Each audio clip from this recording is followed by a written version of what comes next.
बिस्मिल्लाहिर्रहमानिर्रहीम। अस्सलामु अलैकुम। इल्म की बात में खुश आमदीद। हज़रत दहिया कल्बी रज़ी अल्लाह तआला अन्हो नहायत खूबसूरत थे। तफसीर निगार लिखते हैं कि आपका हुस्न इस कदर था कि अरब की औरतें दरवाज़ों के पीछे खड़े होकर यहनी छुप कर हज़रत दहिया कल्बी रज़ी अल्लाह तआला अन्हो को देखा करती थीं, लेकिन उस वक्त आप मुसलमान नहीं हुए थे। एक दिन सरवर कौनैन ताजदार मदीना हज़रत मुहम्मद सल्लल्लाहु अलैहि वसल्लम की नज़र हज़रत दहिया कल्बी पर पड़ी। आप सल्लल्लाहु अलैहि वसल्लम ने हज़रत दहिया कल्बी के चेहरे को देखा कि इतना हसीन नौजवान है। आपने रात को अल्लाह ताला की बारगाह में दुआ मांगी, या अल्लाह इतना खूबसूरत नौजवान बनाया है, इसके दिल में इस्लाम की मोहब्बत डाल दे, इसे मुसलमान कर दे, इतने हसीन नौजवान को जहन्नम से बचा ले। रात को आपने दुआ फरमाई। सुबह हज़रत दहिया कल्बी रज़ी अल्लाह तआला अन्हो आप सल्लल्लाहु अलैहि वसल्लम की खिदमत में हाजिर हो गए। हज़रत दहिया कल्बी रज़ी अल्लाह तआला अन्हो कहने लगे, ए अल्लाह के रसूल, बताएं आप सल्लल्लाहु अलैहि वसल्लम क्या अहकाम लेकर आए हैं। आप सल्लल्लाहु अलैहि वसल्लम ने फरमाया, मैं अल्लाह का रसूल हूँ और अल्लाह वाहिद है, इसका कोई शरीक नहीं। फिर तौहीद और रसालत के बारे में हज़रत दहिया कल्बी रज़ी अल्लाह तआला अन्हो को बताया।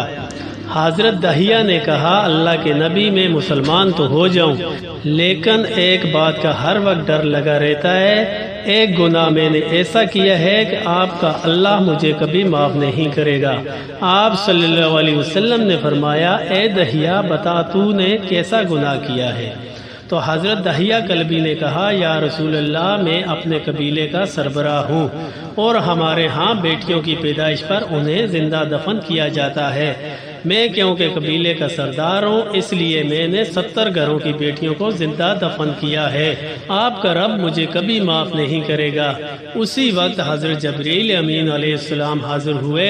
या रसूल अल्लाह सल्लल्लाहु अलैहि वसल्लम, अल्लाह सलाम कहता है और फरमाता है कि इससे कहें, अब तक जो हो गया वो हो गया, इसके बाद ऐसा गुनाह कभी ना करना, हमने माफ़ कर दिया। हज़रत दहिया आपकी ज़बान से ये बात सुनकर रोने लगे। आप सल्लल्लाहु अलैहि वसल्लम ने फरमाया, दहिया, अब क्या हुआ, क्यों रोते हो। हज़रत दहिया कल्बी रज़ी अल्लाह तआला अन्हो कहने लगे, या रसूल अल्लाह, मेरा एक गुनाह और भी है जिसे आपका रब कभी माफ़ नहीं करेगा। आप सल्लल्लाहु अलैहि वसल्लम ने फरमाया, दहिया, कैसा गुनाह। हज़रत दहिया कल्बी रज़ी अल्लाह तआला अन्हो फरमाने लगे, या रसूल अल्लाह, मेरी बीवी हामला थी और मुझे किसी काम की घर से दूसरे मुल्क जाना था। मैंने जाते हुए बीवी को कहा कि अगर बेटा हुआ तो इसकी परवरिश करना, अगर बेटी हुई तो इसे जिंदा दफन कर देना।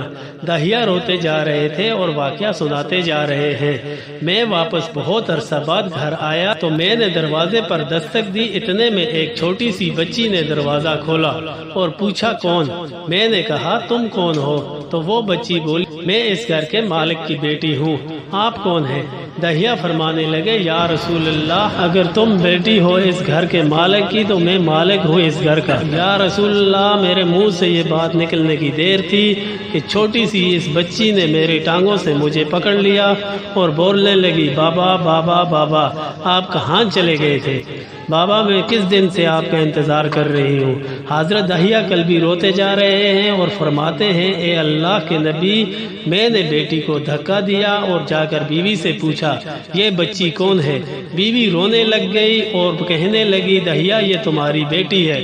या रसूल अल्लाह, मुझे ज़रा तरस न आया। मैंने सोचा मैं कबीले का सरदार हूँ, अगर अपनी बेटी को दफन न किया तो लोग कहेंगे हमारी बेटियों को दफन करता रहा और अपनी बेटी से प्यार करता है। हज़रत दहिया की आंखों से अश्क ज़ारो कतार निकलने लगे। या रसूल अल्लाह, वो बच्ची बहुत खूबसूरत, बहुत हसीन थी। मेरा दिल कर रहा था इसे सीने से लगा लूं। फिर सोचता था कहीं लोग बाद में ये बातें ना कहें कि अपनी बेटियों की बारी आई तो इसे जिंदा दफन क्यों नहीं किया। मैं घर से बेटी को तैयार करवा कर निकला तो बीवी ने मेरे पाँव पकड़ लिए। दहिया, ना मारना इसे। दहिया, ये तुम्हारी बेटी है, ماں تو آخر ماں ہوتی ہے۔ میں نے بیوی کو پیچھے دھکا دیا اور بچی کو لے کر چل پڑا۔ رستے میں میری بیٹی نے کہا بابا مجھے نانی کے گھر لے کر جا رہے ہو؟ بابا کیا مجھے کھلونے لے کر دینے جا رہے ہو؟ بابا ہم کہاں جا رہے ہیں؟ دہیا کلبی روتے جاتے ہیں اور واقعہ سناتے جا رہے ہیں۔ یا رسول اللہ، میں بچی کے سوالوں کا جواب ہی نہیں دیتا تھا۔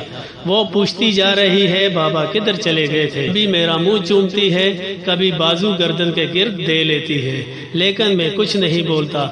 ایک مقام پر جا کر میں نے اسے بٹھا دیا اور خود اس کی قبر کھودنے لگ گیا۔ آقا کریم صلی اللہ علیہ وسلم دہیا کی زبان سے واقعہ سنتے جا رہے ہیں اور روتے جا رہے ہیں۔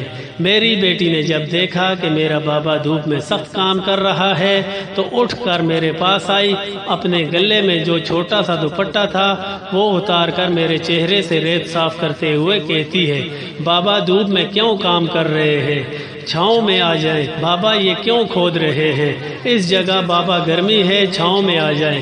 اور ساتھ ساتھ میرا پسینہ اور مٹی صاف کرتی جا رہی ہے، لیکن مجھے ترس نہ آیا۔ آخر جب قبر کھود لی تو میری بیٹی پاس آئی، میں نے دھکا دے دیا، وہ قبر میں گر گئی اور میں ریت ڈالنے لگ گیا۔ بچی ریت میں سے روتی ہوئی اپنے چھوٹے چھوٹے ہاتھ میرے سامنے جوڑ کر کہنے لگی بابا میں نہیں لیتی کھلونے، بابا میں نہیں جاتی نانی کے گھر، بابا میری شکل پسند نہیں آئی تو میں کبھی نہیں آتی آپ کے سامنے، بابا مجھے ایسے نہ ماریں یا رسول اللہ صلی اللہ علیہ وآلہ وسلم۔ میں ریت ڈالتا گیا، مجھے اس کی باتیں سن کر بھی ترس نہیں آیا۔ میری بیٹی پر جب مٹی مکمل ہو گئی اور اس کا سر رہ گیا تو میری بیٹی نے میری طرف سے توجہ ختم کی اور بولی اے میرے مالک، میں نے سنا ہے تیرا ایک نبی آئے گا جو بیٹیوں کو عزت دے گا، جو بیٹیوں کی عزت بچائے گا۔ اے اللہ وہ نبی بھیج دے، بیٹیاں مر رہی ہیں۔ پھر میں نے اسے ریت میں دفنا دیا۔ حضرت دہیا کلبی رضی اللہ تعالیٰ عنہ واقعہ سناتے ہوئے بے انتہا روئے۔ یہ واقعہ جب بتا دیا تو دیکھا آپ صلی اللہ علیہ وسلم اتنا رو رہے ہیں کہ آپ صلی اللہ علیہ وسلم کی داڑھی مبارک آنسوؤں سے گیلی ہو گئی۔ آپ صلی اللہ علیہ وسلم نے فرمایا دہیا ذرا پھر سے اپنی بیٹی کا واقعہ سناؤ، اس بیٹی کا واقعہ جو مجھ محمد صلی اللہ علیہ وسلم کے انتظار میں دنیا سے چلی گئی۔ آپ صلی اللہ علیہ وسلم نے 3 دفعہ یہ واقعہ سنا اور اتنا روئے کہ آپ صلی اللہ علیہ وسلم کو دیکھ کر صحابہ کرام رضی اللہ تعالیٰ عنہم رونے لگ گئے اور کہنے لگے اے دہیا کیوں رلاتا ہے ہمارے آقا کو، ہم سے برداشت نہیں ہو رہا۔ آپ صلی اللہ علیہ وسلم نے حضرت دہیا سے 3 بار واقعہ سنا تو حضرت دہیا کی رو رو کر کوئی حالت نہ رہی۔ اتنے میں حضرت جبرائیل علیہ السلام حاضر ہوئے اور فرمایا یا رسول اللہ صلی اللہ علیہ وسلم، اللہ سلام کہتا ہے اور فرماتا ہے کہ اے محبوب صلی اللہ علیہ وسلم دہیا کو کہہ دیں وہ اس وقت تھا جب اس نے اللہ اور آپ صلی اللہ علیہ وسلم کو نہیں مانا تھا، اب مجھ کو اور آپ کو اس نے مان لیا ہے تو دہیا کا یہ گناہ بھی ہم نے معاف کر دیا ہے۔ اس کے بعد آپ صلی اللہ علیہ وسلم نے فرمایا جس نے 2 بیٹیوں کی کفالت کی، انہیں بڑا کیا، ان کے فرائض ادا کیے، وہ قیامت کے دن میرے ساتھ اس طرح ہوگا جس طرح شہادت کی اور 7 والی انگلی آپس میں ہے۔ جس نے 2 بیٹیوں کی پرورش کی اس کی یہ اہمیت ہے تو جس نے 3 4 یا 5 بیٹیوں کی پرورش کی اس کی کیا اہمیت ہوگی۔ بیٹیوں کی پیدائش پر گھبرایا نہ کریں، انہیں والدین پر بڑا مان ہوتا ہے اور یہ بیٹیاں اللہ کی خاص رحمت ہوتی ہیں۔ اللہ تعالیٰ سے دعا ہے اللہ تعالیٰ ہمیں بھی ایمان والی زندگی اور ایمان والی موت عطا فرمائے، آمین ثم آمین۔